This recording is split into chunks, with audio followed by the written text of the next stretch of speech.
మనం చూస్తున్న ఈ శ్యామ్ ఇల్లు వదిలి రోడ్డు పాలైన కాలంలో ఆకలిని తట్టుకోలేక ఎవరో అందించిన 2 ఇడ్లీలను తిని సరిపోక చట్నీ అంటిన కాగితాన్ని సైతం నాకుతూ తన ఆకలి తీర్చుకునే ప్రయత్నం చేశాడు.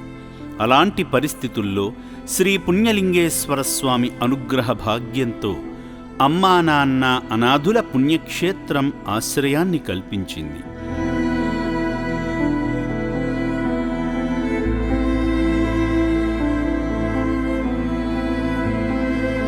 ఆశ్రమంలో చేరిన కొద్ది రోజుల నుండే తనలో అనేక మార్పులు సంభవించాయి.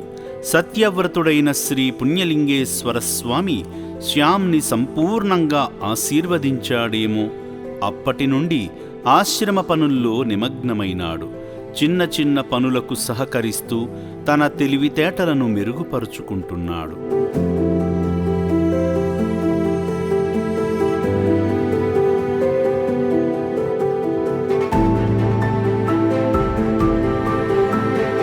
శ్యామ్ చేస్తున్న ఆశ్రమ పనులను తిలకించినట్లయితే వంటకు ఉపయోగించే కూరగాయలను శుభ్రం చేయాలనిపించిందేమో.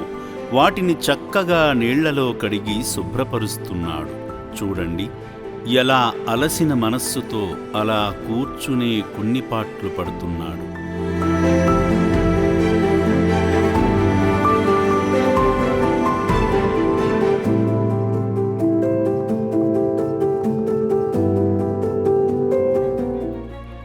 అనంతరం అభాగ్యులు భోజనం చేసే ముందు ప్రతి ఒక్కరికి ప్లేటును గ్లాసును అందిస్తున్నాడు.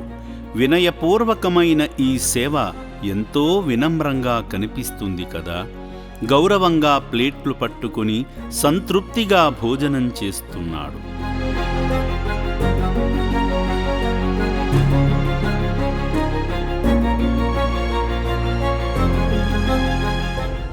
ఆశ్రమంలో అందరూ నిదురించే ముందు చక్కని డ్యాన్సులు చేస్తుండగా వారిలో తాను ఒకడై డ్యాన్స్ చేస్తున్నాడు.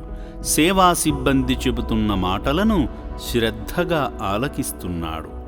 సాధారణంగా మనుషుల్లో మార్పు అంత తొందరగా కనిపించదు, కానీ శ్యామ్లో మాత్రం మార్పు అతి త్వరగానే కనిపించేలా ఆ మహాదేవుడు మార్పును కలిగింపజేశాడు. మానవత్వం కలిగిన మనిషిలా మార్చి చూపాడు.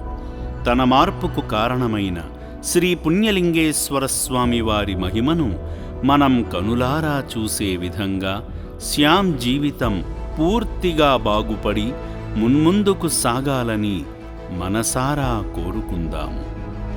ఓం శ్రీ పుణ్యలింగేశ్వర స్వామియే నమః.